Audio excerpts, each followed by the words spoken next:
Bueno, en mi caso estoy en Armenia ahora mismo, con lo cual estoy en otra franja horaria y os saludo desde Armenia. Bueno, como os ha comentado Mariví, mi nombre es Iván Zina, y deciros que soy psicólogo, terapeuta, que por tanto que no soy ingeniero o diseñador técnico, caray, que soy psicólogo.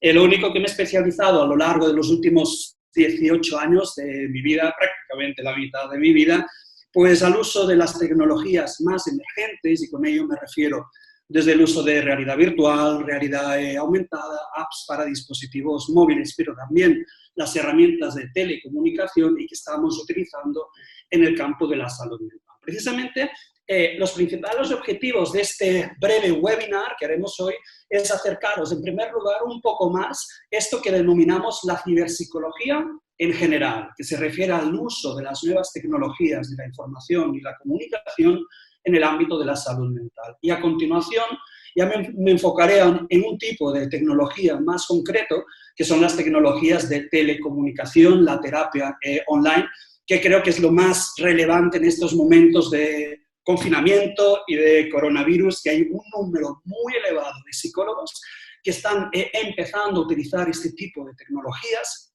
precisamente por la situación de confinamiento, que como veremos no siempre se hace un uso correcto de estas tecnologías. Es por eso que en la última parte del webinar me centraré en algo más práctico y vamos a identificar, a ver, algunos sistemas, algunas plataformas, algunas aplicaciones que nos permitirán mantener la confidencialidad, la privacidad de los datos más sensitivos, los datos privados de nuestros pacientes. Pero bien, antes de empezar, sí que os quiero preguntar si alguien aquí tiene ordenador. Preguntarme si tengo ordenador, estoy con el ordenador y estoy conectado a través de videoconferencia y a través de Zoom. O no sé si alguno de vosotros tiene smartphones en casa. Ya tengo o 3 o 4 o 5 smartphones, ya no lo sé. O no sé si estáis inscritas en alguna red social. Porque yo estoy inscrito a Twitter, a SlideShare, a Facebook, a Twitter. Durante estos días de confinamiento me he dado de alta en el TikTok incluso, etc. En cambio, por contra, si os pregunto, ¿cuántos de vosotros o vosotras está utilizando las tecnologías, pero en su profesión, en la práctica clínica normal, habitual y diaria? No os puedo ver a 3, 4 desde mi interfaz, pero probablemente son pocas personas aún a día de hoy. Con ello, lo que me refiero es que las nuevas tecnologías de la información y la comunicación han modificado de una forma drástica la forma en la cual las personas nos comunicamos, nos relacionamos, en general vivimos. Y aquí tenemos el campo de la salud mental, no es y no debe ser una excepción a las tendencias propias del siglo XXI. Y de hecho tenemos cada vez más psicólogos que empiezan a utilizar las nuevas tecnologías, sobre todo ahora y en los tiempos de crisis de coronavirus, cada vez hay más psicólogos que ahora sí empiezan a utilizar las TIC en el marco de su práctica clínica normal, habitual y diaria. Pues bien, esto está dando paso a una nueva área, a una nueva disciplina, incluso os diría a un nuevo tipo de trabajo que solemos denominar la ciberpsicología. Que es difícil, dar una definición completa, exhaustiva, consensuada sobre exactamente qué es eso de la ciberpsicología, pero nosotros solemos definir la ciberpsicología en un nivel muy amplio como el uso de cualquier TIC, cualquier tecnología de la información y la comunicación, desde dispositivos móviles, realidad virtual, realidad aumentada, herramientas de telecomunicación, etcétera, en el ámbito sociosanitario y en particular en el ámbito de la salud mental. Y dentro de la ciberpsicología solemos hacer una primera división, una primera diferenciación entre lo que conocemos, por un lado, como tecnología positiva. En la tecnología positiva lo que hacemos es utilizar las TIC, pero aquí no para tratar un problema, no para tratar un trastorno psicológico, sino que utilizamos las TIC para promover el bienestar emocional de la población, mejorar el bienestar emocional, físico, el desarrollo personal y, en general, mejorar la calidad de vida de la población general. Con lo cual, aquí ya podéis intuir cuáles pueden ser los beneficios, los usos de la tecnología positiva en una situación de confinamiento, de coronavirus, como lo que estamos ahora mismo. Por otro lado, tenemos lo que denominamos la ciberterapia. En la ciberterapia aquí sí que utilizamos la tecnología para tratar, para hacer una intervención, para abordar un problema, para tratar un trastorno psicológico. Con lo cual, como veis, dentro de la ciberpsicología podemos utilizar una amplísima gama de tecnologías diferentes y que podemos utilizar, y quiero poner énfasis en eso, podemos utilizar para propósitos clínicos que son muy amplios y muy variados, que por tanto no se trata única y exclusivamente de tratar, intervenir sobre un trastorno psicológico, sino, por ejemplo, utilizamos las TIC también en el ámbito de la evaluación psicológica y en particular, por ejemplo, para evaluar procesos cognitivos básicos. A modo de ejemplo, deciros que estamos utilizando la realidad virtual, por ejemplo, para ir un paso más allá de estos test tradicionales a lápiz y papel.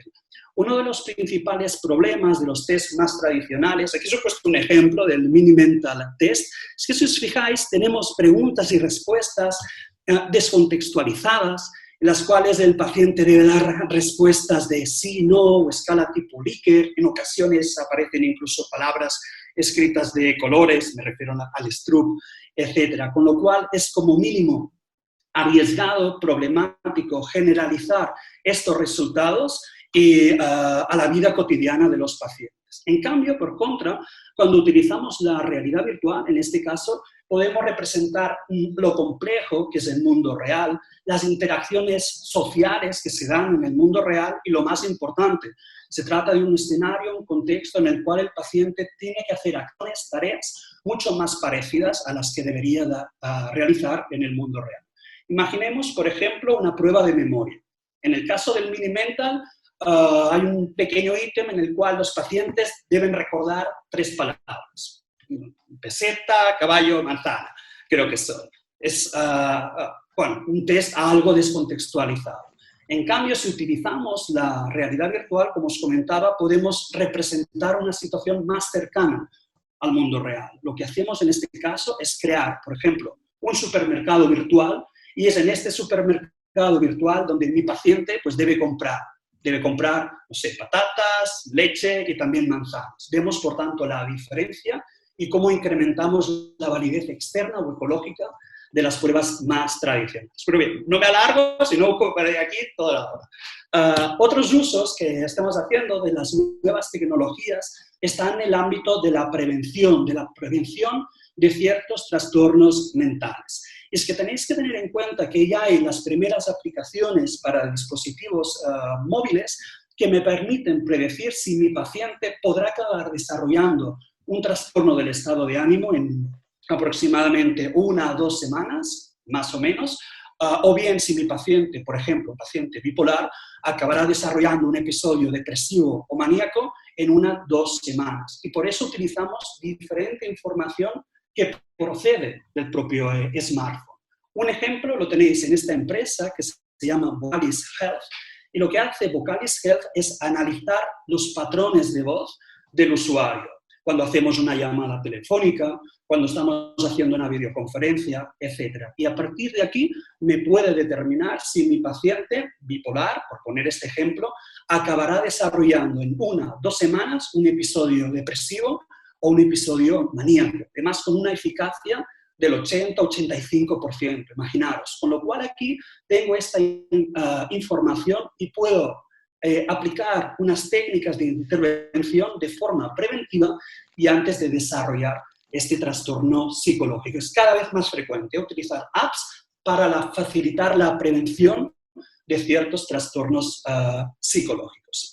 Pero probablemente el uso más habitual que hacemos de los dispositivos móviles a día de hoy es utilizar diferentes aplicaciones que me permiten monitorizar, es decir, traquear a mi paciente, pero cuando está mi paciente en situaciones de su vida cotidiana, cuando está en el mundo real. Y además me permiten obtener información no solamente de la dimensión subjetiva, cognitiva, que es lo que tengo cuando hago estos autorregistros tradicionales a lápiz y papel, sino que puedo tener información sobre la actividad fisiológica de mi paciente. Imaginaros el paciente con agorafobia que se pone como un colibrí su tasa cardíaca cuando llega pues, el Corte Inglés en Plaza Cataluña en Barcelona. O bien puedo tener datos sobre la actividad motora de mis pacientes en su vida cotidiana. Por tanto, aquí tenemos un gran potencial de las nuevas tecnologías. Repito, monitorizar a los pacientes en su vida cotidiana cuando están en situaciones problemáticas y en diferentes dimensiones, la fisiológica, la motora y la subjetiva. Y finalmente deciros que también estamos utilizando las TIC para el ámbito del entrenamiento de habilidades y competencias, por supuesto, en los propios pacientes. Tenemos aplicaciones, por ejemplo, mediante las cuales podemos entrenar habilidades y competencias como pueden ser, bueno, pues técnicas de relajación. Tenemos aplicaciones mediante las cuales podemos practicar, entrenar habilidades de oratoria y un largo, etcétera. Es muy habitual prescribir apps en salud mental mediante las cuales el paciente debe practicar una determinada tarea, una actividad, una competencia o una habilidad. Ya para finalizar esta parte, deciros que también estamos utilizando las TIC, como es la realidad virtual, para entrenar a los propios estudiantes de salud mental, a los propios estudiantes de psicología. De hecho, a modo de curiosidad, hicimos una serie de pacientes virtuales con realidad virtual en la Universidad de Barcelona y cada uno de estos pacientes tenía un trastorno psicológico en particular. Pues bien, los estudiantes de psicología debían ir haciendo diferentes preguntas a estos pacientes virtuales hasta dar con un diagnóstico correcto. Con lo cual, como veis, también podemos entrenar competencias, habilidades, en este caso, habilidades de exploración psicopatológica en los propios estudiantes de psicología. Por tanto, como veis, se trata de un campo muy amplio, la ciberpsicología, decíamos, en el cual utilizamos diferentes tipos de tecnologías y que podemos utilizar para propósitos que son muy variados. Dentro del webinar no tengo tiempo ahora de especificar los diferentes usos, pero bien, deciros que dentro de ISEP, en el máster de terapias de tercera generación, vemos las diferentes tecnologías que podemos utilizar en nuestra práctica clínica normal, habitual, diaria. Bueno, creo que lo más importante es que vemos cómo, cuándo, por qué utilizarlas con nuestros propios pacientes. Bien, a partir de aquí, deciros que habitualmente identificamos tres grandes grupos o categorías de tecnologías que podemos utilizar, repito, en nuestra práctica clínica normal, habitual, diaria, que por tanto, insisto en esto, que se tratan de tecnologías accesibles, económicamente accesibles y fáciles de utilizar. Tres grandes grupos. El primer grupo hace referencia a las tecnologías más inmersivas, me refiero al uso de la realidad virtual y realidad aumentada. Tecnologías que tenemos un montón de estudios científicos controlados y que demuestran que realmente puedo mejorar la eficacia y la eficiencia de los protocolos de intervención más tradicionales utilizando este tipo de tecnología. Este es el primer grupo. El segundo grupo de tecnologías es lo que llamamos mHealth, o aquí debería escribir mMental Health, que se caracteriza por el uso de dispositivos móviles como el smartphone, como la tablet, como wearables, como gadgets, como biosensores, etcétera, y que también estamos utilizando en salud mental. Básicamente utilizamos la mHealth en salud mental con dos propósitos principales y antes lo estábamos comentando. Por un lado, las estamos utilizando para monitorizar, decíamos, a los pacientes en su vida cotidiana, en diferentes dimensiones, y estamos utilizando también la mHealth para recetar, si lo queréis llamar, prescribir apps a los pacientes como tareas para casa, y se trata de apps mediante las cuales deben practicar una determinada competencia, realizar una determinada actividad. Y ya por último tenemos que el último grupo, que es donde me quiero focalizar hoy, es el grupo de las tecnologías de telepsicología, en las cuales aquí sí ya utilizamos estas tecnologías de telecomunicación y a partir de aquí ya me quiero centrar en este caso concreto de la terapia online.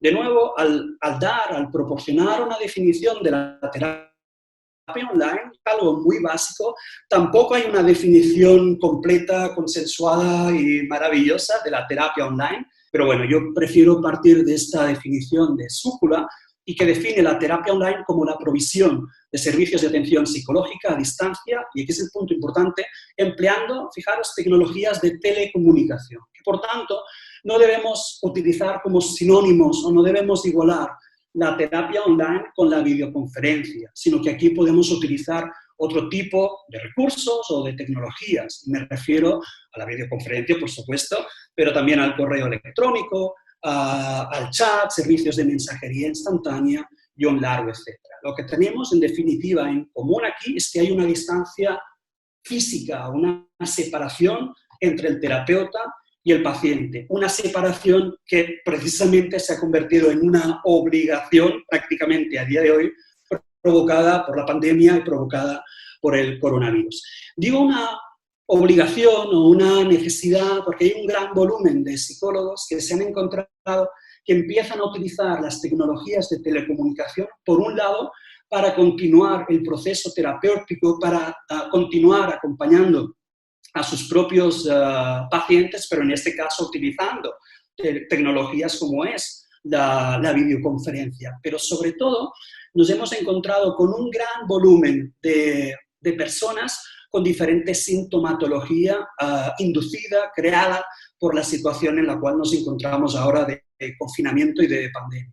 Y de hecho, aunque se trata de una situación ya relativamente nueva, ya no está nueva, sí que ya hay los primeros artículos científicos, las primeras cartas escritas en diferentes revistas científicas, etcétera, y las cuales están identificando cuáles son estas consecuencias. Os digo, son lógicas, son muy intuitivas, pero ya empieza a haber los primeros estudios que muestran cómo incrementa la ansiedad y el estrés entre la población, cómo pueden ir apareciendo ya trastornos un poco más graves, y me refiero a trastornos de depresión y otros problemas de salud mental, o bien a los síntomas propios derivados de la cuarentena, este aislamiento de estar 2 semanas encerrado en casa, preocupación por los aspectos más económicos o incluso las compras. ¿Cómo puedo ir a comprar yo lo que estaba utilizando en mi vida cotidiana? O bien la disminución del apoyo social. Bien, aquí en general lo que quiero transmitir es que hay a día de hoy y causado por la situación en la que nos encontramos una demanda de terapia online enorme y muy elevada. Ha habido una explosión de demanda de este tipo de terapia. Esto por un lado, pero por otro lado nos encontramos aquí con un gap, con un vacío, y es los profesionales. Hay una gran demanda, pero también hay una falta enorme de profesionales de la salud mental formados en ciberpsicología y formados en cómo utilizar las herramientas de telecomunicación. Y es por ello que si entráis en Internet y empezáis a buscar psicólogos que están haciendo terapia online, realmente hay un montón de ejemplos de malos usos y de malas prácticas relacionadas con la terapia online. Sobre todo encontraréis un gran volumen de psicólogos que están utilizando herramientas y sistemas que no son confidenciales, que no permiten mantener la privacidad de los pacientes y que, en definitiva, no se adaptan a los reglamentos actuales, como es el Reglamento General de Protección de Datos. Por tanto, aquí hay un gap muy fuerte, muy importante entre una gran demanda de terapia online y una muy baja formación de profesionales que sepan cómo, cuándo, por qué utilizar estas tecnologías de telecomunicación. Bien, más allá de todos los beneficios que probablemente ya habréis visto derivados de la terapia online, sí que me quiero centrar muy brevemente en las limitaciones, he puesto, o desafíos. No he querido poner problemas porque son desafíos, porque los tenemos bien identificados y con esfuerzo los podemos superar. Principales desafíos de la terapia online. Aquí los tenéis identificados. Por ejemplo, alguna de las limitaciones es que no toda la población tiene acceso a las TIC, aunque esto es cada vez menos habitual y menos frecuente. Y aquí me refiero especialmente a buenas conexiones a Internet y que nos permiten hacer una buena videoconferencia.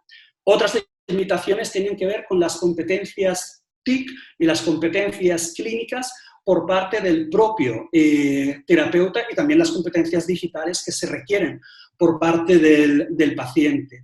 Y aquí es donde tenemos uno de los grandes problemas. Aquí se requiere una formación continua por parte del psicólogo. Estamos en un ámbito tecnológico y que se actualiza, evoluciona de forma constante, y por otro lado hay muy pocas acciones formativas dirigidas a formar a los psicólogos a cómo, cuándo, por qué utilizar las TIC. Repito que entre las pocas asignaturas que existen a día de hoy tenemos la asignatura en el máster de terapia de tercera generación, en por un lado, y por otro lado, en la Universidad de Vic, donde también soy profesor, tenemos una asignatura en el grado de psicología relacionada precisamente con el uso de las TIC en salud mental. Y de hecho, todos los alumnos que eligen la rama clínica tienen que hacer esta asignatura sobre TIC y salud mental, que debería ser lo más normal y lo más natural en todo el territorio. Estamos utilizando las TIC 24 horas al día, pues al menos conocer qué TICs existen y cómo las utilizo yo en mi práctica clínica normal, habitual y diaria. Otros desafíos que pondré el énfasis en la última parte del webinar, si no me alargo, tiene que ver, y esto es esencial, con los aspectos legales y éticos relacionados con el uso de herramientas de telecomunicación. Sobre todo, no podéis en general utilizar las herramientas, os diría, gratuitas. Herramientas como Skype, como Gmail, no nos permiten mantener la privacidad de los pacientes. Por tanto, os diría, está prohibido utilizar estas herramientas y después vemos algunas alternativas que sí podríais utilizar. Y finalmente deciros que una de las grandes críticas a la terapia online, que probablemente es lo que estáis pensando es, bueno, ¿y qué pasa con la alianza terapéutica? ¿Hay una alianza terapéutica más floja, más débil? Bueno, hay una falta de estudios en este sentido, pero la experiencia clínica sí está mostrando verdaderamente que la alianza terapéutica no es ni mucho menos más débil. Suele ser al menos igual, incluso en algunos casos, la alianza terapéutica puede ser incluso más fuerte al utilizar la terapia online. Puede parecer en un principio sorprendente, pero sí que hemos observado que los pacientes que son tratados mediante videoconferencia se suelen sentir más cómodos en su propia casa, quizá en su propia habitación, en la cual están vestidos de cintura para arriba y de cintura para abajo. Espero que también estén vestidos, pero a lo mejor van con el pijama, con lo cual están en un sitio más confortable, quizá más seguro para ellos, se muestran más sinceros y la alianza terapéutica suele ser más fuerte. Pero sí que os haría una recomendación. Para crear una buena alianza terapéutica, lo más recomendable es la propia experiencia clínica, por tanto no hay estudios al respecto, pero sí es que estamos observando que lo más recomendable es iniciar con 2, 3, si es posible, sesiones presenciales. Crear una buena alianza terapéutica y a partir de aquí pasar a la terapia online. En este caso, la alianza terapéutica que creamos puede ser incluso mayor a que de la terapia presencial, tradicional y cara a cara. Más allá de ello, y en relación a los resultados terapéuticos, hay estudios científicos controlados y a día de hoy sobre la terapia online, encontramos muy buenos resultados, de hecho resultados equivalentes a la terapia presencial, sobre todo, y yo creo que ya lo podéis imaginar, sobre todo en trastornos relacionados con la ansiedad. Además, trastornos que pueden ser algo más complejos, que una fobia específica. Hay buenos resultados en el TOC, en el trastorno por estrés postraumático, en ansiedad social, incluso en depresión y sobre todo en ciertos aspectos relacionados con el manejo, sobre todo, de enfermedades crónicas, personas que necesitan un acompañamiento a largo plazo. Cuando sí que no tenemos resultados muy positivos, cuando no se recomienda utilizar la terapia online, también lo podéis imaginar, son aquellos casos que necesitan una cierta contención, casos en los cuales quizá hay una falta de control de impulsos y sobre todo en trastornos que son graves. Y trastornos graves me refiero a adicciones que son intensas, casos de psicosis o trastornos alimentarios que son verdaderamente graves. Más allá de ello, repito, en casos de ansiedad, de depresión, etcétera, sí que tenemos resultados muy buenos y muy positivos. Con lo cual, yo creo que nos encontramos en una buena oportunidad, no solamente en la situación en la cual estamos ahora confinados, aislados con el coronavirus, sino en general para mejorar vuestra práctica clínica normal, habitual y diaria y ofrecer un modelo pues bien, más flexible para vuestros pacientes. Ahora bien, quizá la pregunta es, bueno, pero exactamente yo, ¿qué tengo que tener en cuenta si quiero iniciar mis prácticas de terapia online o bien ya estoy haciendo terapia online y quiero mejorar estas prácticas? Bien, aquí he identificado diferentes puntos muy sencillos, muy básicos, muy intuitivos, pero que debemos tener en cuenta.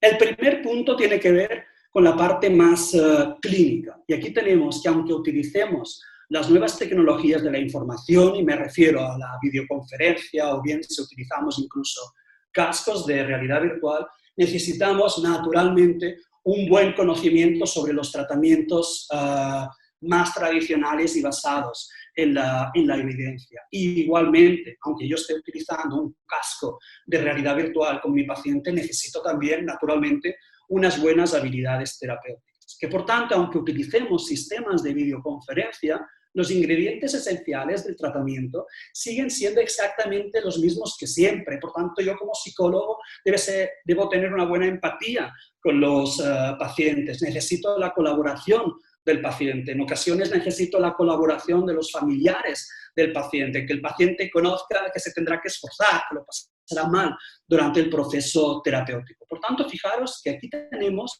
que el uso de las TIC, y insistir en eso, no representa una revolución, un cambio de paradigma en el ámbito de la psicología, sino que tenemos pequeñas herramientas, estrategias o metodologías tecnológicas que introducimos dentro del amplio abanico de técnicas, metodologías, estrategias de las cuales ya disponemos y que por tanto estará en función de las características de cada caso, el contexto social también en el cual nos encontramos, la experiencia del propio terapeuta, la decisión de si utilizamos las TIC o no, utilizamos algunos de los procedimientos más tradicionales. Más allá de ello, también insistir que aunque utilicemos la terapia online, aunque utilicemos sistemas de videoconferencia, esto no debe ser una excusa para ser más informales. Y de hecho, las condiciones básicas para ejercer la profesión siguen siendo exactamente las mismas que siempre, son las mismas que en la terapia convencional y cara a cara. Y por tanto, en España, por ejemplo, necesito tener el título de Psicología General Sanitaria, debo tener un seguro de responsabilidad civil, etc. Aquí nada cambia. Una pregunta que suele salir, no me quiero alargar con ello, es ¿qué es lo que ocurre si tengo un paciente que está en otro país? ¿Puedo hacer terapia online con personas localizadas en otros continentes, en otros países? La respuesta es que sí, que no se trata de una situación ilegal, pero sí que se trata de una situación alegal, donde las normas aún, espero que pronto lo estén, pero de momento no están muy claras. A efectos prácticos nos encontramos, por ejemplo, con psicólogos españoles que no tienen el máster en Psicología General Sanitaria, que es un requisito imprescindible en España, que están tratando pacientes, pues yo qué sé, en Colombia, donde no se requiere este máster. Una situación alegal, no hay sanciones, no hay problema de momento en este sentido. O al revés, tenemos psicólogos, por ejemplo, que están en Colombia, que no tienen el máster de Psicología General Sanitaria y que están tratando a pacientes que están localizados en España, donde sí se requiere este máster. ¿Hay problema? Pues en principio no es ilegal. Estamos en una situación alegal que espero se pueda abordar, superar, no os diré a lo largo de las próximas semanas o meses, pero bueno, espero que próximamente. Por tanto, primer punto, unas buenas habilidades clínicas. Segundo punto, ya tiene más que ver con las competencias digitales. Y aquí tenemos que se requieren de unas buenas competencias, buenas o normales competencias digitales por parte del psicólogo, pero también por parte del paciente. Pero aquí no se trata solamente de unas buenas competencias TIC, no se trata solamente de abro el ordenador, la computadora en Latinoamérica, abro el ordenador, abro el sistema de videoconferencia, pues ya empiezo a hacer el tratamiento, sino que aquí se trata de tener los conocimientos más específicos sobre cómo, cuándo, por qué utilizar las TIC en el marco de mi práctica clínica normal, habitual y diaria. Y esta es la parte difícil, esta es la parte complicada. La parte complicada no es sobre abrir el ordenador, computadora y empezar a utilizar el sistema de videoconferencia. Es por ello que resulta fundamental empezar a hacer acciones formativas, actualizarse en este sentido. Pero como os comentaba, aún a día de hoy hay muy pocas acciones formativas de este estilo. Por tanto, y para ser prácticos y pragmáticos, si queréis empezar a practicar la terapia online, si queréis empezar a practicar la telepsicología, sí que os recomiendo tres recursos que yo os diría que son de obligatoria lectura, que son muy iniciales, que además son gratuitos, son gratis, este es un aspecto muy importante también. Bueno, son 3 guías esenciales, fundamentales, muy intuitivas, que son de obligatoria lectura si queréis practicar, repito, la terapia online o la telepsicología. Fijaros, la primera es la guía para la práctica de la telepsicología que publicó hace ya 3 años el Colegio Oficial de Psicólogos de España. Nada, entráis en Google, ponéis el título y ya lo encontraréis maravillosamente y gratuitamente en PDF. El segundo recurso de obligatoria lectura, os diría, es la guía para la intervención telepsicológica del Colegio Oficial de Psicólogos de Madrid. Ponen mucho énfasis en el encuadre virtual, en el encuadre de la terapia, qué elementos debemos tener en cuenta siempre que practicamos la telepsicología. Y finalmente, un último recurso, aquí lo tenemos, que fue publicado, pues nada, hace unas semanas, en marzo de 2020, por parte del Colegio de Psicólogos de Madrid. Fijaros que precisamente ha publicado una guía para el abordaje no presencial, es decir, telepsicológico, de las consecuencias psicológicas derivadas del COVID-19. Por tanto, 3 lecturas que os recomiendo obligatorias si iniciáis en telepsicología o si queréis continuar con vuestras prácticas, pero mejorar, ampliar vuestras prácticas actuales. Segundo punto importante. Y el tercer punto importante, este es el fundamental y que tenéis que poner mucho énfasis en los aspectos legales, éticos y deontológicos relacionados con la terapia online. Es importante, yo creo que estáis situados en diferentes países, no tengo la información, pero creo que hay asistentes en España, en Latinoamérica, etc. Un primer punto importante, y esto es responsabilidad del psicólogo, es conocer la legislación actual de cada país. En España, en Europa, por ejemplo, nos regimos con el RGPD, Reglamento General de Protección de Datos. Bien, sin entrar en detalles, si estáis localizados en Latinoamérica, si os basáis en el RGPD, ya os adaptaréis a la legislación de vuestro país, porque el RGPD realmente es un reglamento muy estricto y muy exigente. En general, y de nuevo, para ser pragmáticos, lo que nos indica el RGPD, resumiendo mucho porque son 200-300 páginas, es que como psicólogos debemos tomar las medidas de seguridad administrativas, físicas y técnicas necesarias para preservar la confidencialidad y la privacidad de los datos más sensitivos del paciente. En otras palabras, debemos utilizar sistemas y aplicaciones seguros, encriptados, que son los que nos permitirán mantener la privacidad, la confidencialidad de nuestros pacientes. Bien, más allá del RGPD, deciros que sobre todo en Latinoamérica hay diferentes países que ya tienen legislaciones en telesalud, es decir, que validan y aceptan, sí, acepto, la telepsicología y la telesalud. Se trata de países como Colombia, como Argentina, como Perú. Y otros países han tomado algunas medidas extraordinarias durante el periodo de cuarentena. Y aquí me refiero a Chile, Puerto Rico y a Europa. Bien, sin entrar en detalles, porque tampoco nos da tiempo en general, lo que dicen todas estas legislaciones y medidas extraordinarias es: valido la telesalud, valido la telepsicología, es algo válido y que se puede utilizar, pero en todo caso es el psicólogo el responsable del tratamiento y protección de los datos personales de los pacientes.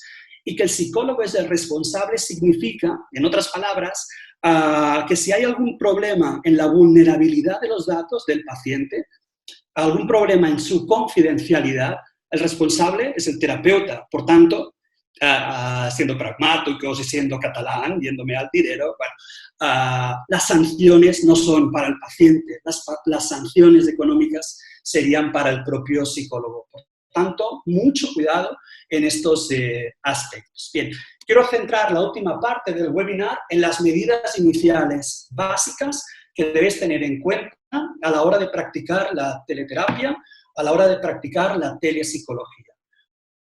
El primer aspecto importante es que aunque utilicéis sistemas de videoconferencia, antes lo hemos comentado, debéis ser formales, debéis partir de un marco formal y de un marco profesional. Por tanto, muy importante es separar vuestra vida personal de la vida profesional, utilizar diferentes tipos de aplicaciones. Por ejemplo, no utilicéis el mismo correo electrónico para cuestiones personales y profesionales y personales, pero sobre todo la primera recomendación es que deberíais utilizar un ordenador exclusivamente para la práctica de la terapia online. De hecho, esto, si os fijáis, es semejante a la práctica de la terapia presencial.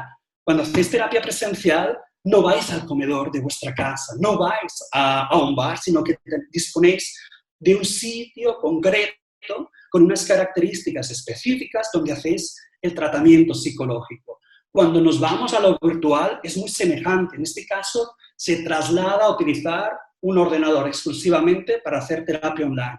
Un ordenador, aunque os parezca muy obvio, hay muchas personas que no lo tienen en cuenta, en el cual tengo una contraseña de inicio. Es decir, que mi pareja, o peor aún, mis hijos no entran al ordenador a mirar qué tengo, cuáles son los documentos y que quizá me pueden compartir. Otro aspecto importante, muy obvio, pero que muchas personas no tienen en cuenta, es primero tener un antivirus y segundo, tener actualizado este antivirus. Deberíais también revisar, comprobar la conexión a Internet, la vuestra, pero también de vuestros pacientes. No siempre el Wi-Fi en Latinoamérica funciona correctamente y en ocasiones debemos pasar al cable. Y finalmente, y aunque parezca muy obvio, disponer tanto de vosotros como de los pacientes, repito, es que se trata de un marco formal como la terapia presencial, disponer de un sitio, de un lugar tranquilo, privado, en el cual no tendréis interrupciones. Por tanto, primer punto importante.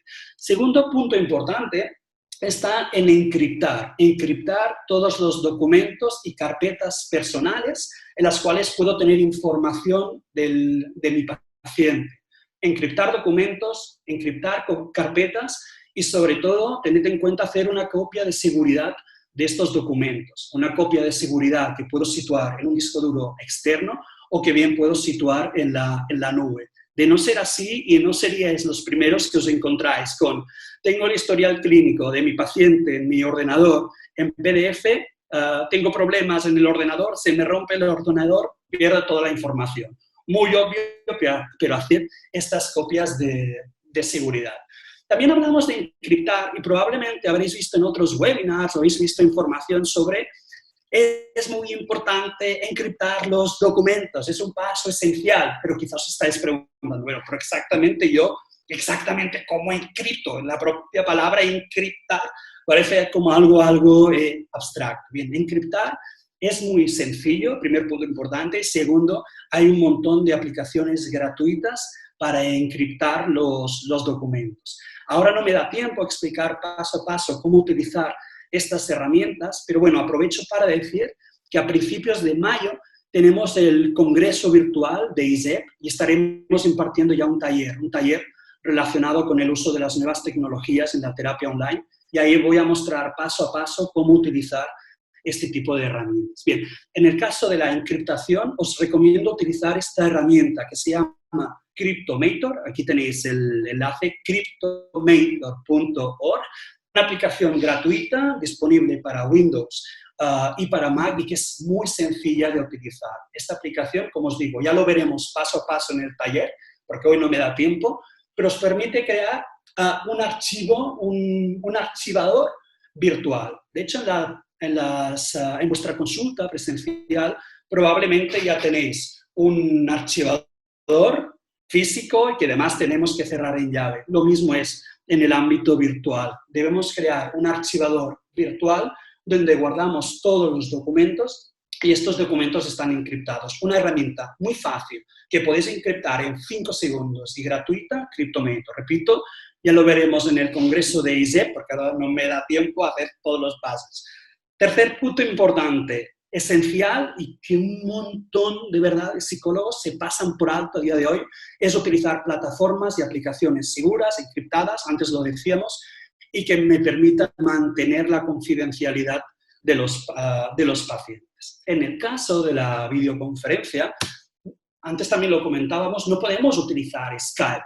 Cuando yo utilizo Skype con otras personas o con mis pacientes, el señor Skype puede estar grabando todo lo que está ocurriendo frente a la pantalla y guardar estas grabaciones, con lo cual, cuidado con Skype en terapia y en vuestra vida personal, cuidado que hacéis frente a la pantalla. Bueno, siendo prácticos, no podéis utilizar Skype o Hangout para propósitos clínicos. E incluso Zoom. Zoom es una genial herramienta en el ámbito de la educación, pero tampoco tiene el suficiente nivel de encriptación y de seguridad, cuidado con esto, para ser utilizado en el ámbito de la salud mental.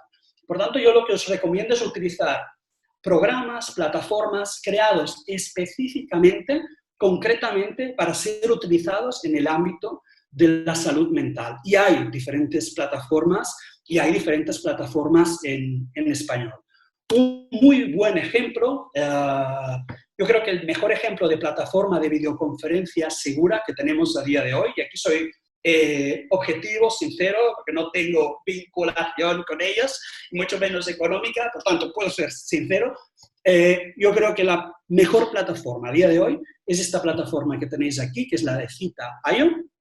Aquí tenéis el enlace a la plataforma de Cita.io, y es interesante, por un lado, porque ellos han abierto la plataforma y la plataforma es gratuita durante estos días de pandemia y de coronavirus, con lo cual, al menos, os podéis familiarizar con este tipo de recursos.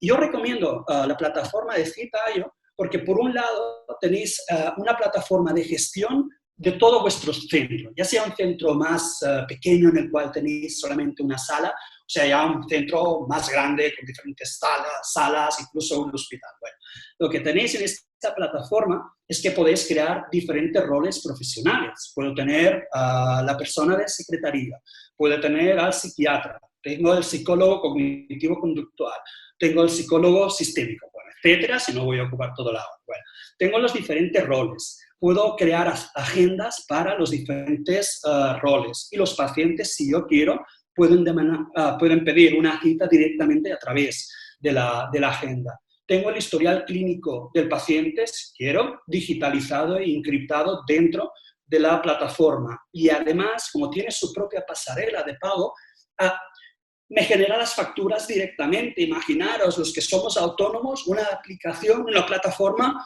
que me crea directamente la facturación y me puedo olvidar de este aspecto. Por tanto, por un lado, una muy buena plataforma de gestión de vuestro centro. Pero dentro de esta plataforma de gestión es donde tenemos este sistema de videoconferencia segura y encriptada que es muy recomendable.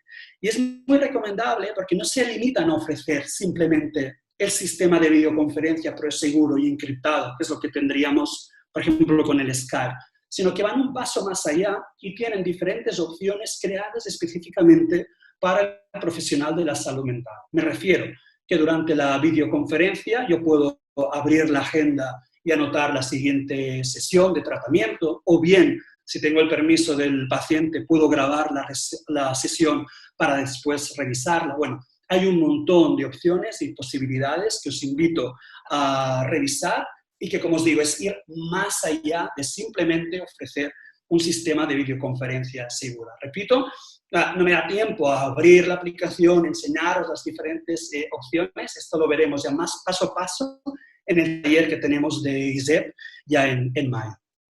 Hay otras plataformas en español que también son recomendables y aquí os presento 3 de las principales plataformas de videoconferencia segura, como son Open Therapy, Ensique y Mentabio. La decisión de ver exactamente qué plataforma puedo utilizar, aquí no hay un café para todos. Debéis revisar cuáles son sus funciones, sus opciones, sus posibilidades y adaptarlo a lo que vosotros necesitáis. Pero bueno, si tengo que dar, que normalmente se pide, si tengo que dar mi opinión subjetiva y personal, que no tengo intereses económicos con ellos, si queréis un sistema que es muy fácil de utilizar, que es muy directo, que hago la videoconferencia segura y encriptada con mi paciente, y repito, muy sencillo de utilizar, yo os recomendaría, os digo, explorar las diferentes opciones, pero yo quizás os recomendaría mentabio.es. Como os digo, no es la plataforma que más opciones tiene,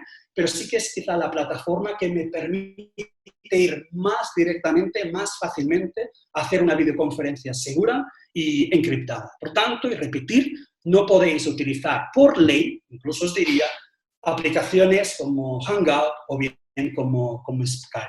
Lo mismo ocurre con el correo electrónico.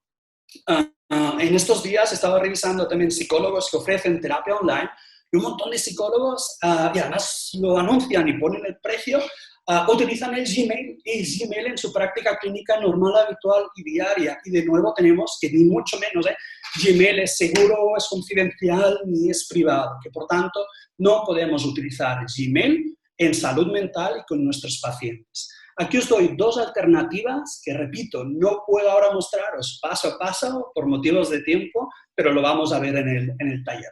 La primera alternativa, pues bien, utilizar el modo confidencial de Gmail. No sé si sabíais que había un modo confidencial en Gmail, porque ahí está, y ahí he estado toda la vida, no es más o menos reciente, pero hace tiempo que está ahí. Bueno, muy brevemente, si queréis utilizar el modo confidencial de Gmail, deberéis ir a crear un nuevo correo y fijaros que en el último icono, esta especie de candado con el reloj, si hacéis un clic aquí, entraréis en el modo confidencial. Pues bien, una vez estéis en el modo confidencial, deberíais seleccionar requerir contraseña por SMS. Esto lo que hacemos es que cuando enviamos el correo a nuestro paciente o otro profesional de la salud mental, debemos escribir su número de teléfono. Envío este correo, que ya está encriptado, no podemos acceder directamente a la información, y el paciente, cuando recibe este correo, que a lo mejor está en su historial clínico, o yo que sé, los resultados de sus tests, recibirá automáticamente un SMS en su smartphone con la contraseña, introducirá la contraseña y accederá a los contenidos. Por tanto, como mínimo, utilizar el modo confidencial. Ahora bien, si queréis utilizar, ahora sí, un maravilloso servicio de correo electrónico confidencial, privado y seguro, os recomiendo esta herramienta que es de ProtonMail. Si vosotros tenéis una cuenta de ProtonMail y el paciente tiene una cuenta de ProtonMail, esto es todo. Podéis enviar correos con diferentes contenidos, con documentos adjuntos, y no es necesario que toméis nuevos pasos. Ya es seguro, es encriptado y por tanto os adaptáis al Reglamento General de Protección de Datos. Por tanto, videoconferencia os diría Citaio o Mentabio. En el caso del correo electrónico, modo seguro o mejor utilizar el ProtonMail. Repito, en el taller ya lo veremos paso a paso. Y finalmente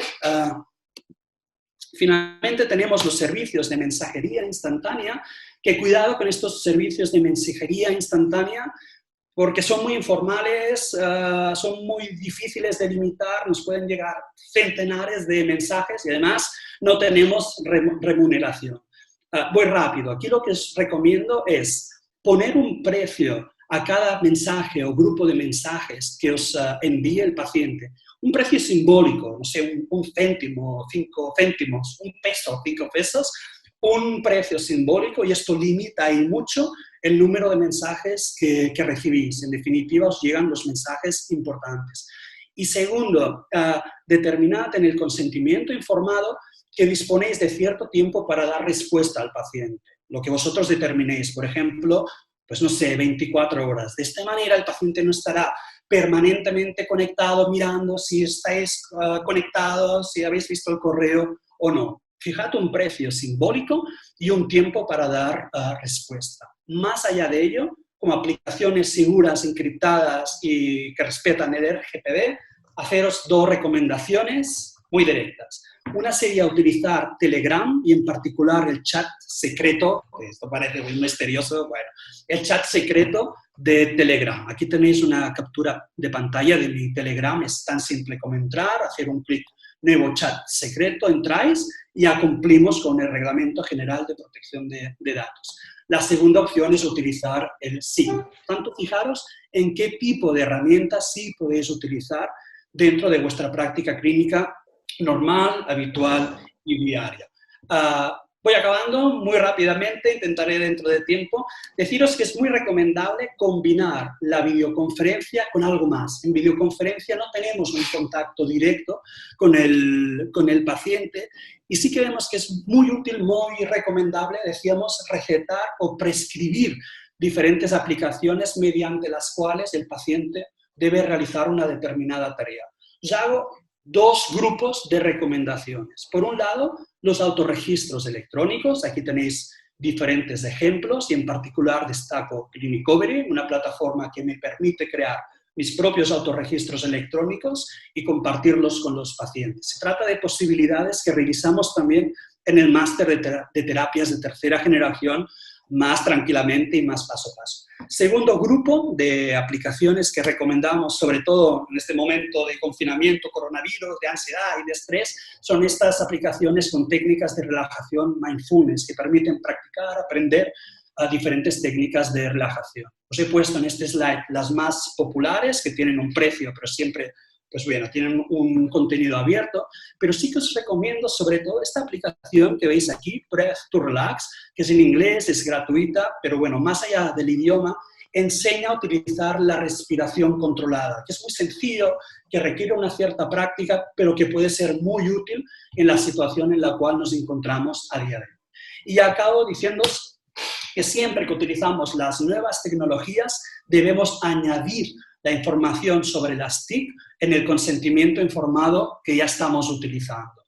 Aquí tenéis que integrar información sobre qué tipo de tecnología estáis utilizando. Por ejemplo, utilizaré videoconferencia, utilizaré realidad virtual y además debéis redactar aquí cuándo, cómo, por qué utilizaréis este tipo de tecnología. Por ejemplo, utilizaremos la videoconferencia y haremos una sesión semanal y además utilizaremos un sistema de mensajería instantánea como es Telegram. Y aquí, como antes os comentaba, poned vuestras propias normas. Por ejemplo, voy a darte respuesta en mensajería instantánea después de 24 horas. Por tanto, primero, tipo de tecnología. Segundo, las aplicaciones más concretas que vais a utilizar. Por ejemplo, como videoconferencia vamos a utilizar Skype, no, voy a acordaros, como videoconferencia voy a utilizar, pues no sé, Mentavillo.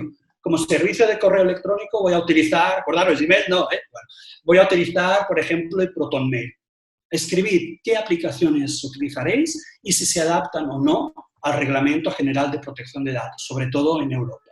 A continuación, también un aspecto muy importante, poner las tarifas de vuestro servicio, cuánto vale cada una de las sesiones y, sobre todo, el momento, las formas y los medios de pago, que aquí no es como en la terapia presencial que puede ser más sencillo. Tenéis que pautar muy bien cómo, cuando realizo los pagos. Por ejemplo, podemos utilizar PayPal o Stripe, pero creo que difícilmente los pacientes estarán familiarizados con ellos y se fiarán incluso de PayPal o Stripe. Puede ser incluso directamente por transferencia bancaria. Y aquí también poned en el consentimiento informado qué es lo que haréis en caso de que haya problemas técnicos durante la sesión. Imaginaros que hacéis una videoconferencia y al cabo de 30 minutos tenéis problemas técnicos, ya no nos podemos conectar. ¿Se trata de una sesión gratuita o no? ¿Se trata de una sesión que el paciente paga y la próxima, si de eso ya será gratuita? Bueno, todo es válido, pero lo tenéis que anotar en el consentimiento informado. Del mismo modo, lo más recomendable es decir, bueno, si tenemos problemas con la videoconferencia, nos iremos al teléfono vintage y haremos una llamada telefónica. También es válido, pero escribirlo sobre todo en el consentimiento informado. Y por último, podéis anotar información sobre el protocolo de contingencias en caso de emergencias o crisis. Me refiero, en definitiva, a personas de contacto de la persona, quizá a los servicios hospitalarios que están cerca, etc. Por tanto, fijaros cómo cambia el consentimiento informado, cómo debéis añadir información relacionada con las TIC en este consentimiento informado. Y acabo diciendo, ya un paso más atrás, y me voy a lo que llamábamos la ciberpsicología. Y aquí no me gusta acabar diciendo el futuro ya está aquí, o el futuro está aquí, está para quedarse, que se suele decir, sino que me gusta decir el pasado ya está aquí. Y digo el pasado está aquí porque es que hace un montón de años, hace décadas, que estas tecnologías, videoconferencia, realidad virtual, realidad aumentada, apps para dispositivos móviles, ya se están utilizando en el ámbito de la salud mental.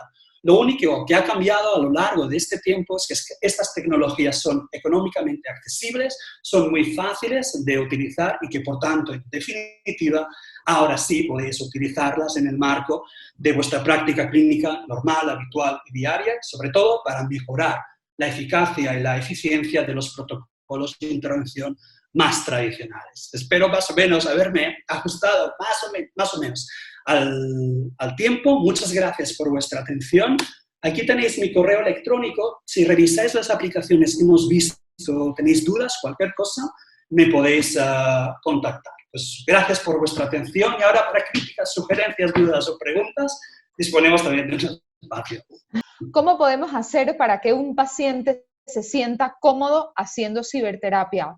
Ya que algunos se sienten incómodos por poder ser escuchados por otros miembros de la familia y realmente no sienten intimidad. Claro, es que antes lo estábamos comentando, aunque sea terapia online, utilizamos la videoconferencia, debe ser un entorno formal y profesional, aunque estemos utilizando la videoconferencia. Por tanto, resulta básico, y antes lo estábamos comentando, que el paciente esté en un sitio privado, en un sitio confidencial y que no pueda tener interrupciones. Es algo que es muy intuitivo, pero lo debemos hacer muy explícito con el paciente, que busque su propio lugar. Es que no cambia nada aquí respecto a la terapia presencial.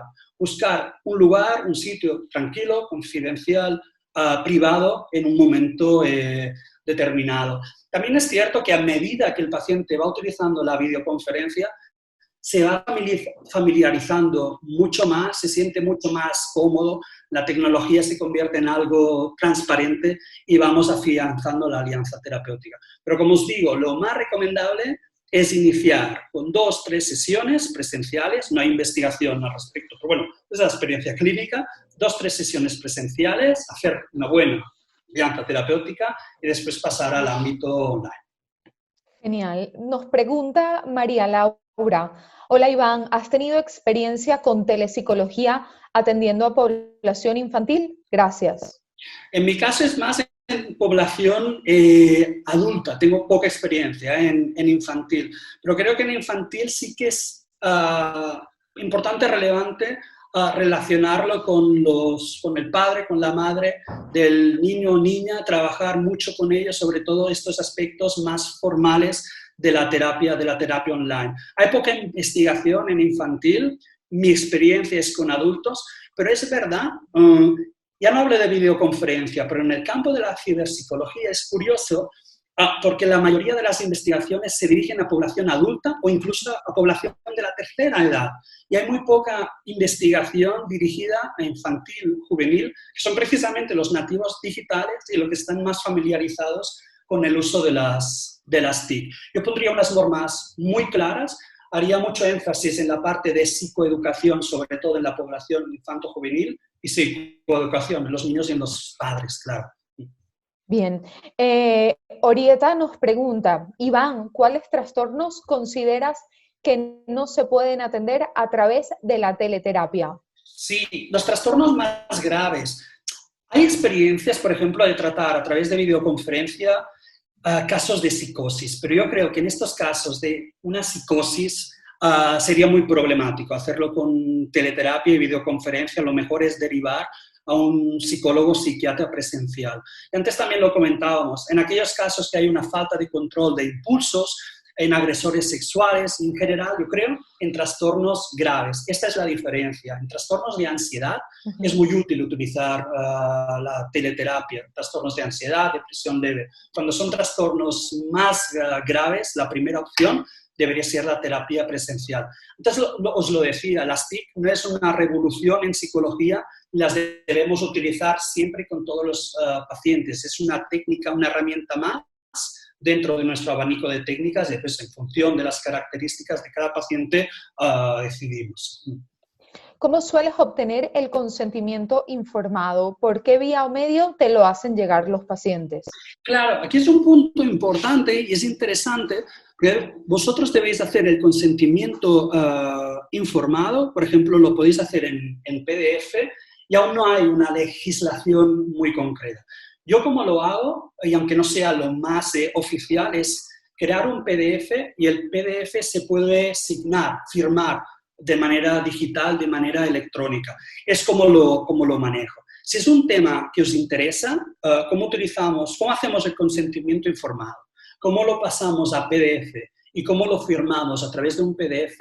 Me lo comentáis y lo podemos ver también en el taller que daremos en ISEP, Pero bueno, esta parte no la tenía preparada, pero si es interesante y hay un consenso entre vosotros, bueno, Lo han puedo hacerlo. preguntado, Todo sí, lo podemos mirar. Ah. lo han preguntado en varias ocasiones, con lo cual yo creo que estaría interesante abordarlo. Insisten nuevamente que has hablado de incorporar a las familias en lo que sería la teleterapia en el caso de pacientes infantiles, pero preguntan repetidas veces si sugieres algunas técnicas, estrategias para utilizarlo con los niños o solamente lo delimitas al uso con los padres. Como os digo, yo en mi caso estoy especializado en psicología de adultos, por tanto no tengo la experiencia en infanto-juvenil, por eso pongo más el énfasis en la parte más psicoeducativa y sobre todo porque no hay mucha investigación en terapia infanto-juvenil y es riesgoso posicionarme en este caso y dar una opinión muy, muy directa. Yo creo que puede ser incluso algo problemático, sobre todo en infantil, quizás no, pero en infantil utilizar los sistemas de videoconferencia. Hay muy poca información al respecto y yo creo que muchos psicólogos que lo están utilizando en población infantil también en parte se basan en el ensayo y error. Yo sería muy cauteloso en relación a la población infantil y la teleterapia. Muy bien. Arturo nos dice, Iván, quisiera saber si para el acompañamiento psicológico en empresas se ha llevado a cabo el uso de estas herramientas. Sí, ahí no tengo constancia, al menos en el ámbito de la investigación, que se esté utilizando en empresas. En empresas sí que hay experiencias, quizá no de videoconferencia, quizá no de teleterapia. Como os digo, si queréis información más concreta, tenéis mi correo electrónico y os puedo enviar más información. Sí que en empresa en ocasiones se ha venido utilizando sistemas de prevención de trastornos mentales que están disponibles a través de la web. Es lo que se suele llamar TCCAO, terapia cognitivo-conductual asistida por ordenador, y son como unos protocolos de tratamiento muy pautados, tratamiento-prevención, muy pautados, muy estructurados, muy paso a paso. Tienen diferentes bloques, en cada bloque se practica un determinado tipo de estrategia, como puede ser relajación, habilidades de oratoria, etcétera, y esto sí se ha empezado a utilizar. Te digo, para áreas más concretas y específicas, si queréis experiencias concretas, si queréis ejemplos más específicos, tenéis mi correo electrónico, no dudéis en escribirme, pedirme más información y poder enviaros experiencias más específicas. ¿Podrías recomendar alguna app de relajación o mindfulness gratuita? Sí, que sea gratis y esto es importante. Os he dicho, aplicaciones como Calm o como Headspace ya tienen una parte, son de pago, pero tienen una parte abierta y que sí podéis utilizar. Aplicaciones gratuitas, a mí me gusta la de Breath to Relax, porque es muy sencilla y podéis practicar estas técnicas de respiración controlada.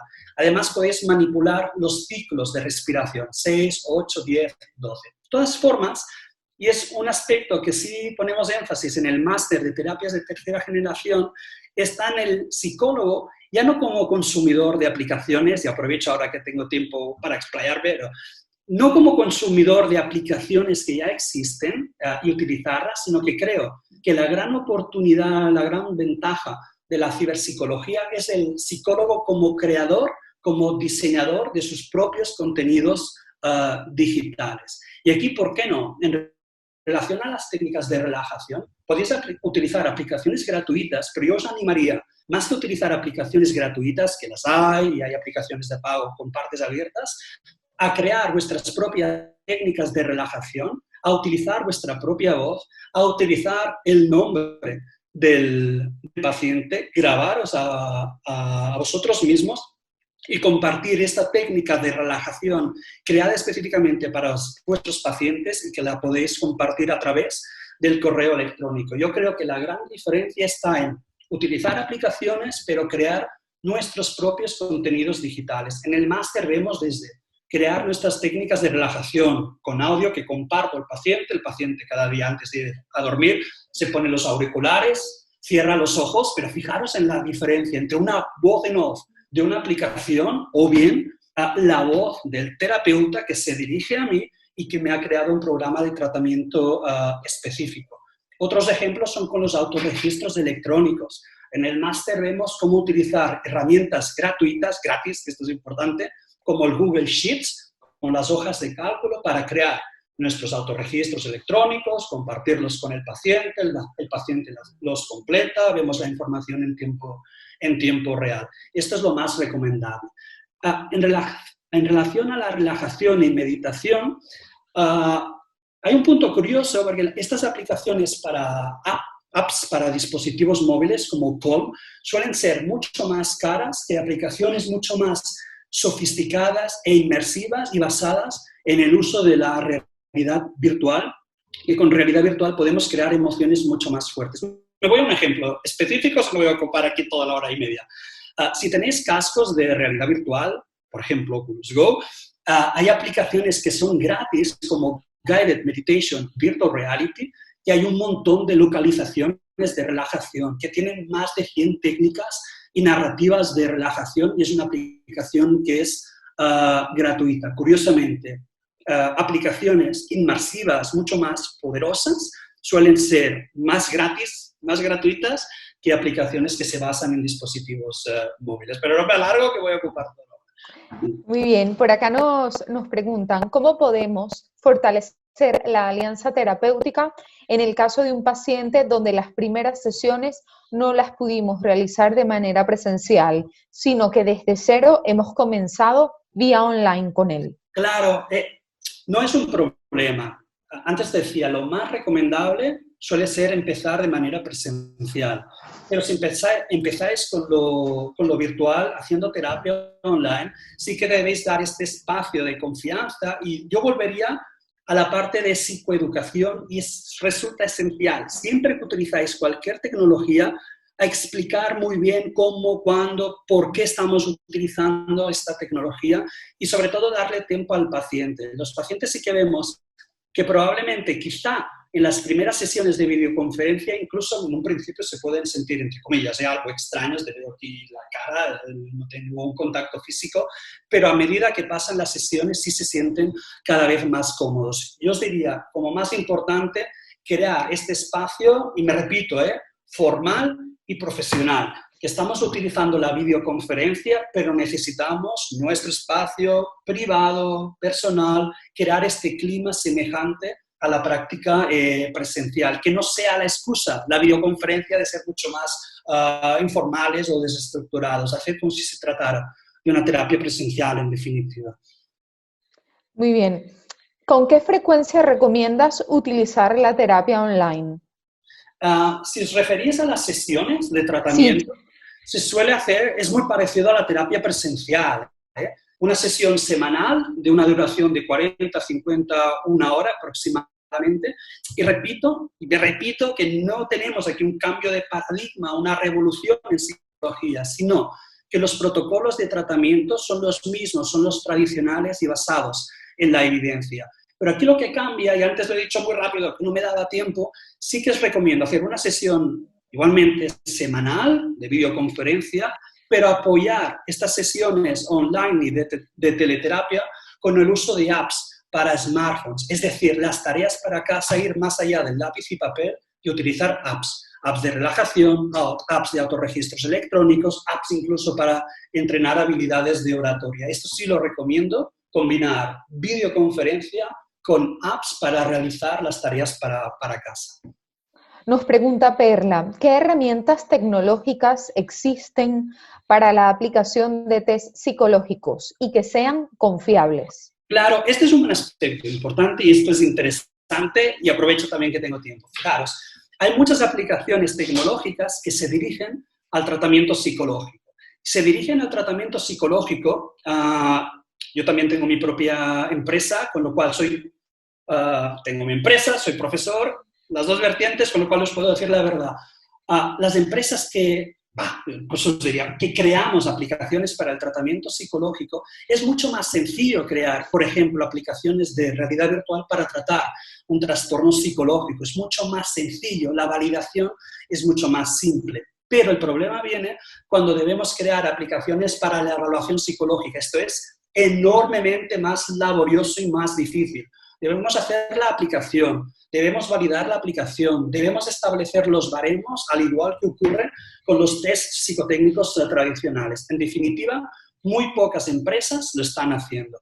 Y la empresa de referencia, si estamos hablando de realidad virtual y evaluación psicológica, yo creo que esta es la pregunta, la empresa líder mundial, os diría el referente comercializando estas aplicaciones, es una empresa que está en San Sebastián, y que se llama Nesplora. Podéis entrar en la página web, nesplora.com, y ellos han creado diferentes aplicaciones de realidad virtual para evaluar aspectos atencionales en población infantil, juvenil y adultos, para evaluar, por ejemplo, memoria, para evaluar funciones ejecutivas y un largo etcétera. La diferencia es que ellos están haciendo un trabajo muy riguroso y estas aplicaciones serían el equivalente a los test más tradicionales. Y este es el aspecto complicado y es el aspecto difícil. Por eso hay pocas empresas que trabajen en esta área. Referente en Nesplora.com, en definitiva. Sí. Bien, nos comenta Freddy, saludos desde Venezuela. ¿Cómo queda la conducta no verbal en la terapia online? ¿Cómo hacemos para poder identificarla a distancia? Claro, esta es una de las críticas a la terapia online, la pérdida de información sensorial y la comunicación no verbal. Podemos llegar hasta donde podemos llegar, pero sí que es importante hacer el encuadre, es decir, cómo pones la cámara y cómo se sitúa el paciente.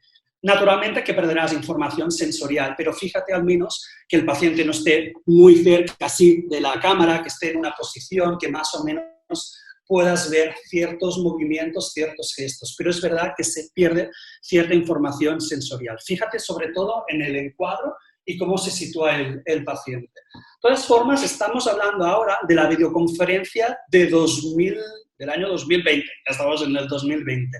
La videoconferencia continuará evolucionando.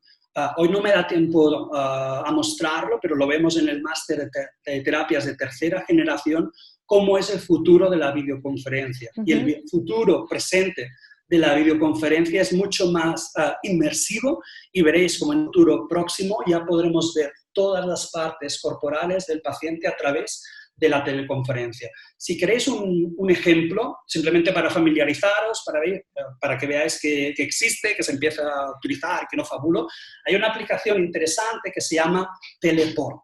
En Teleport podéis entrar, son los primeros pasos, no os lo toméis como lo que tendremos en un futuro próximo, pero en Teleport ellos lo que hacen es sustituir esta webcam, que es en 2D, por cámaras en 360 grados, que me graban todo el entorno.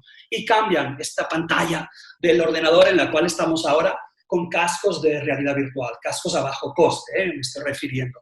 Con lo cual aquí tenemos un contacto mucho más directo en el cual podemos ver todo el cuerpo. Son los pasos iniciales, yo no lo recomendaría utilizar a día de hoy. Hoy hay nuestras limitaciones, es importante que hagáis un buen encuadre para el paciente, pero veréis como en un futuro próximo, os diría, esto empieza a cambiar y cada vez tendremos más información sensorial, no verbal, paraverbal de los pacientes.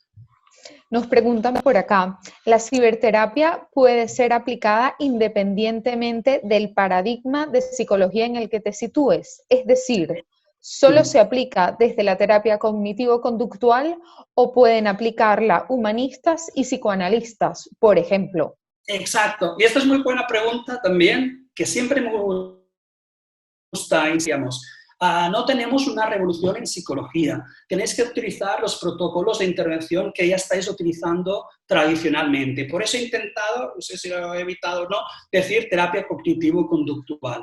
Repito, tenéis recursos, metodologías, estrategias tecnológicas que podéis incorporar en vuestros protocolos más tradicionales y que en este sentido, por supuesto, no se trata solamente de hacer terapia cognitivo-conductual a través de las nuevas tecnologías, sino que, por ejemplo, se pueden utilizar desde el psicoanálisis. De hecho, y a modo de curiosidad, deciros que las primeras personas en utilizar teleterapia e incluso en utilizar entornos virtuales inmersivos online, como el caso de Second Life, no sé si ya estáis familiarizados con Second Life o ya es algo vintage para vosotros, pues eran psicólogos psicoanalistas que se habían visto con el problema que no podían continuar con el tratamiento psicológico de sus pacientes que ven el psicoanálisis de manera bastante regular, con lo cual pasaron a terapia online y utilizando incluso Second Life. A día de hoy, digo, no me daba tiempo a mostrar ejemplos, pero tenemos psicoanalistas que utilizan, por ejemplo, tecnologías de realidad virtual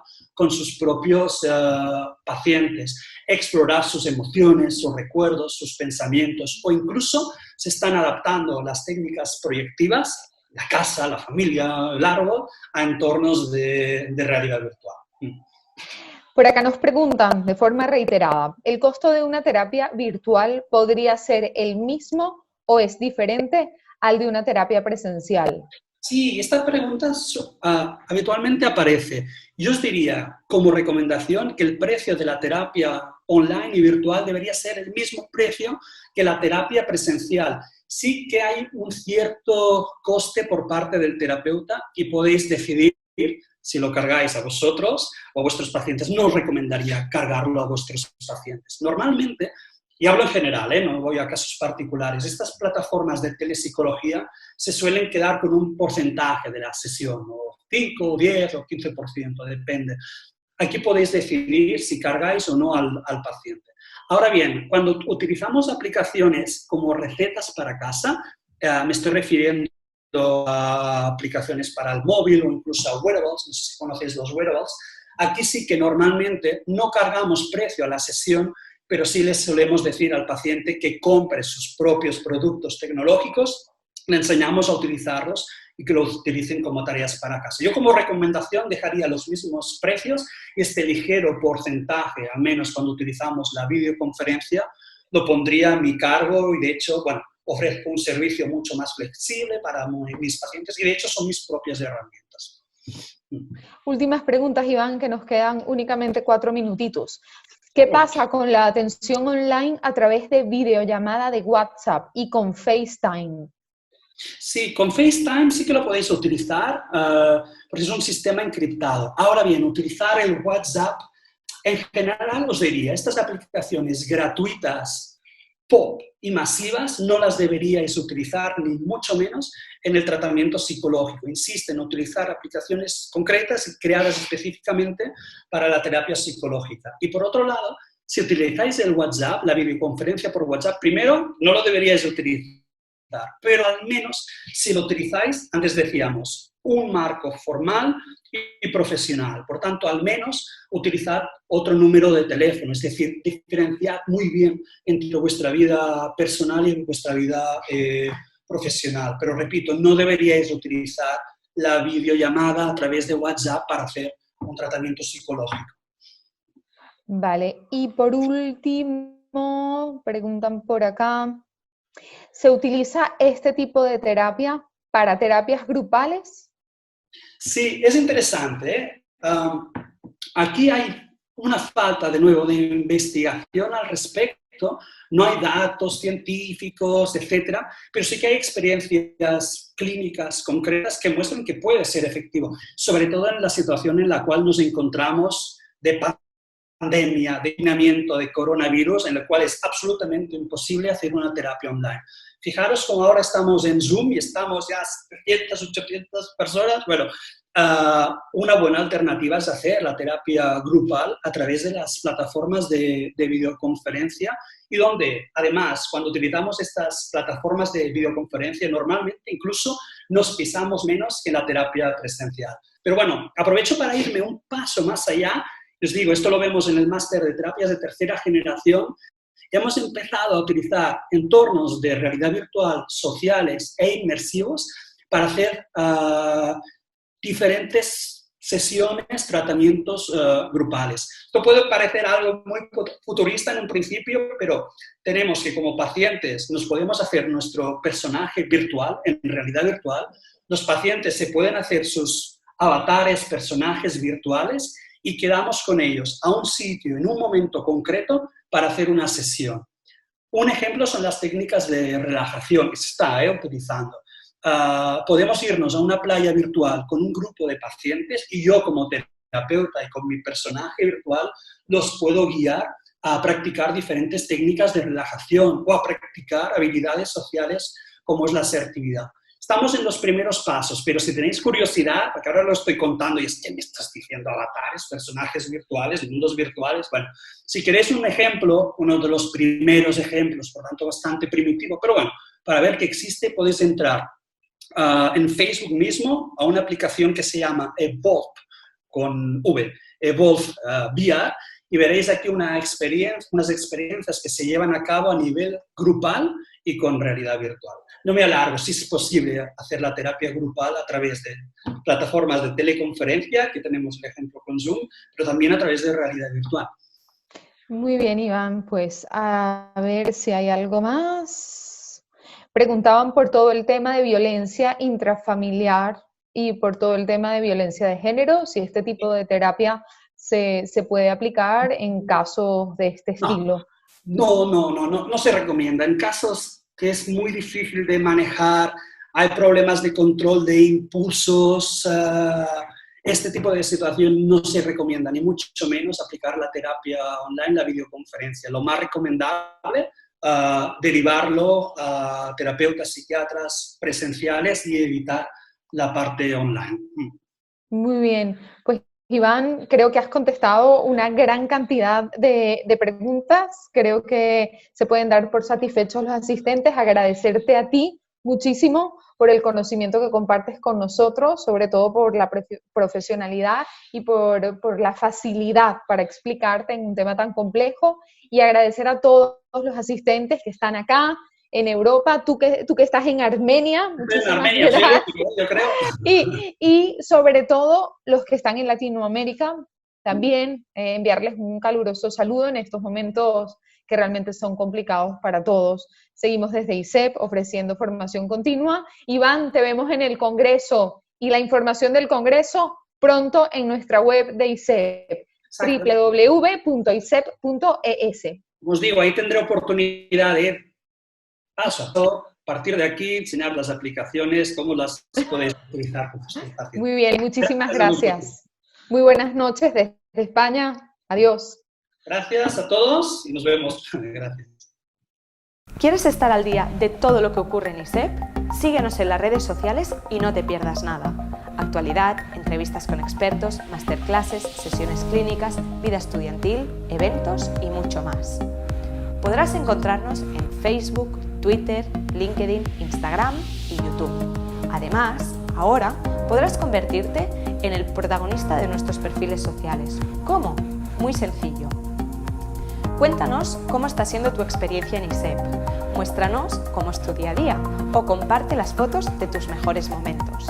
Acuérdate de etiquetarnos o de usar el hashtag ExperienciaISEP. Así podremos compartir el contenido con el resto. Recuerda, juntos hacemos ISEP.